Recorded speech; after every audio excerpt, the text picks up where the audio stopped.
Bonjour, je m'appelle Xavier Paya et je suis responsable développement durable et solidaire des Transmusicales de Rennes. Alors, on m'a posé quelques petites questions. Les Transmusicales de Rennes sont engagées depuis longtemps dans une démarche de développement durable. Concrètement, comment cela se traduit-il? Alors, ça se traduit en fait par une interrogation des enjeux de développement durable sur lesquels les transmusicales ont un impact. Donc, par exemple, la mobilité, évidemment, avec un impact carbone important, les déchets, la production de déchets, le tri, etc. Ça, c'est sur la partie environnementale. Le développement durable, c'est évidemment également une partie sociale, sociétale. Donc, chez nous, ça va se traduire par une attention à l'accessibilité de nos propositions, par des tarifs assez bas, par une grille tarifaire très développée pour que le plus de personnes possible puissent venir à notre festival, puissent accéder aux concerts qu'on propose. Il y a également toute une partie prévention, donc la partie un peu santé, sur évidemment qui dit festival dit alcool aussi, donc voilà, des opérations de type capitaine de soirée, de la mise à disposition d'informations, de sensibilisation, des éthylotests, des choses comme ça. Tout un travail aussi sur la prévention des violences et du harcèlement sexiste et sexuel, avec pareil des infos, des petits jeux pour un peu apprendre, par exemple, voilà, quand est-ce que commence une blague et quand est-ce que ça s'arrête et que ça devient sexiste, etc. Des maraudes avec des associations spécialisées qui circulent dans le festival pour voilà, se présenter, expliquer ce qu'elles font et puis peut-être repérer des choses qui ne vont pas. C'est un peu tout ça et donc concrètement, ça se traduit en tout cas chez nous par une responsabilité incarnée par ma modeste personne sur quoi agir, un peu les objectifs de l'année. Et ensuite, c'est ventilé, puisque comme vous l'avez remarqué dans les exemples que je viens de donner, c'est un peu multimétier, production, accueil des publics, sécurité, etc. Et donc ensuite, c'est ventilé tout ça chez énormément de mes collègues qui ont des plans d'action qui suivent à l'année et ensuite on fait des bilans, on essaye de recommencer, de s'améliorer. Un exemple que je peux donner, c'est que justement la prévention des violences sexistes et sexuelles, il y a quelques années, on la faisait que de manière... c'était que de l'information, alors que désormais il y a cette partie vraiment accueil physique pendant le festival avec des maraudes, de la transmission orale, des gens qui se parlent entre eux et qui se donnent de l'info. Donc voilà, pour résumer, c'est comme ça que ça se passe chez nous. Quelles actions pour accompagner la transition écologique des festivals, petits ou grands? Alors ça c'est vraiment la bonne question puisque c'est exactement celle de la rencontre à laquelle je viens de participer pour le forum Entreprendre dans la culture. Les actions pour accompagner la transition, je pense qu'elles sont de plusieurs ordres. La première, c'est vraiment de la formation.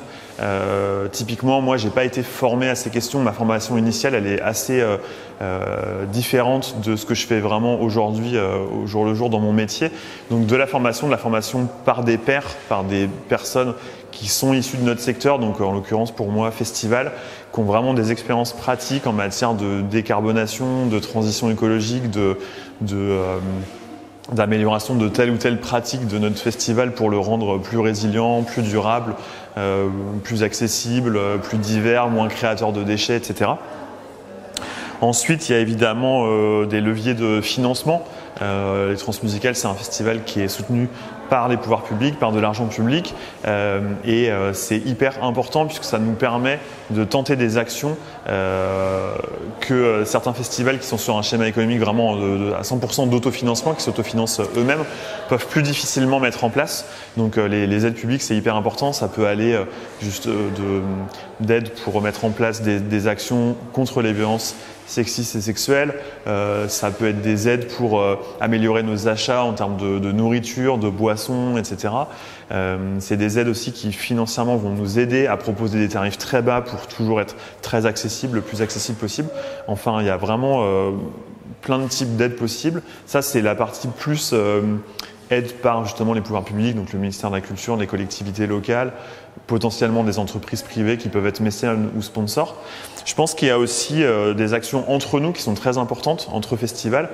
Les Transmusicales font partie du collectif des festivals engagés pour le développement durable et solidaire de Bretagne, ce qui est un collectif qui réunit 30 festivals. Ça, c'est hyper important parce que ça permet de se rendre compte qu'en fait on est 30 à se poser les mêmes questions, donc plutôt que de creuser chacun dans son coin, on se les pose ensemble, on essaye de trouver des solutions nous-mêmes, on se fait des foires aux questions pour pas perdre de temps, pour se donner les bonnes pratiques, etc. Et je pense que parler de ces sujets-là le plus possible, c'est aussi un levier de transition, parce qu'il faut que les publics sachent aussi ce que ça coûte environnementalement, par exemple, de venir à un festival, et donc qu'ils acquièrent aussi des bonnes pratiques de mobilité, le covoiturage, des choses comme ça, des bonnes pratiques de tri, et évidemment des bonnes pratiques concernant les violences, enfin voilà, d'être vraiment de bien se comporter en festival. Enfin, c'est des moments qui doivent rester des moments de découverte et de joie, et je pense que c'est ce que je pouvais trouver comme action d'accompagnement. Ah ben justement, celle-ci tombe vraiment à pic. Qu'en est-il de l'information et de la sensibilisation des publics? Alors, c'est vrai que nous, au Transmusical, c'est pas forcément la chose qu'on fait le plus, de communiquer sur notre engagement. On a tellement de messages à passer dans la communication événementielle sur où se passe le festival, quand est-ce que c'est, il y a 85 groupes, où est-ce que vous pouvez voir celui-ci, qu'est-ce qu'on mange, qu'est-ce qu'on boit, combien c'est. Enfin, il y a beaucoup d'infos pratiques, beaucoup d'infos aussi artistiques à faire passer. Et c'est vrai que parfois, l'information sur notre engagement de développement durable et la sensibilisation de nos publics à ces dimensions-là peuvent être un peu la portion congrue de notre communication, mais je pense que ça peut passer par des messages, de la communication numérique, par évidemment les réseaux sociaux, sur le site internet, donner des grands chiffres, bien faire comprendre ce que c'est que le bilan carbone, par exemple, des transmusicales, sans rentrer dans des détails trop techniques, mais avoir des grands chiffres un peu que les gens puissent identifier. Et puis ensuite, peut-être sur place, c'est important aussi, pendant le festival, de pouvoir être vraiment relayé dans un espace, par exemple, comme le hall 5 au Transmusical, qui est le hall des publics où il n'y a pas de concert. Il y a des halls il y a des bars, il y a des restaurants, il y a la partie prévention, la partie accessibilité. On pourrait très bien imaginer une partie, les trans sont engagés, les trans essayent d'être un festival durable et résilient, et donc on pourrait vraiment échanger oralement avec les publics qui viendraient poser des questions et en savoir un peu plus pour l'année d'après. Cette démarche de développement durable a-t-elle une influence sur le projet artistique? Alors, moi je poserais plutôt la question à l'envers, c'est-à-dire que nous on a souvent tendance à dire aux trans que la notion de droit culturel est un peu intégrante, ou devrait intégrer la notion de développement durable. Et notre programmation étant extrêmement diverse, extrêmement variée, allant chercher toujours ce qui se fait de nouveau ou d'actuel en tout cas sur les 5 continents, que la programmation c'est un geste en tout cas de diversité culturelle, de diversité artistique, et donc c'est un geste pour nous durable. En fait, on combat une sorte de soft power culturel qui serait trop envahissant, et donc pour nous c'est notre programmation elle est développement durable compatible, jusqu'à la limite évidemment notamment des transports des artistes. Et là pour l'instant non, nous notre démarche de développement durable ne pose pas par exemple de limite.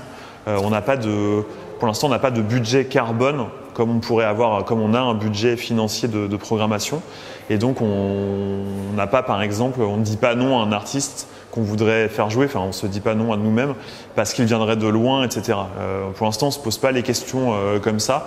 Le but justement, nous on veut continuer à pouvoir exister comme on est, et donc nos objectifs dans les prochaines années, ça va plutôt être de réduire la facture carbone de toutes nos autres activités, donc en grande partie énergétique, tri des déchets, mobilité des publics, restauration, pour essayer de pouvoir garder justement cette partie carbone pour avoir la programmation qu'on a envie de faire découvrir aux gens.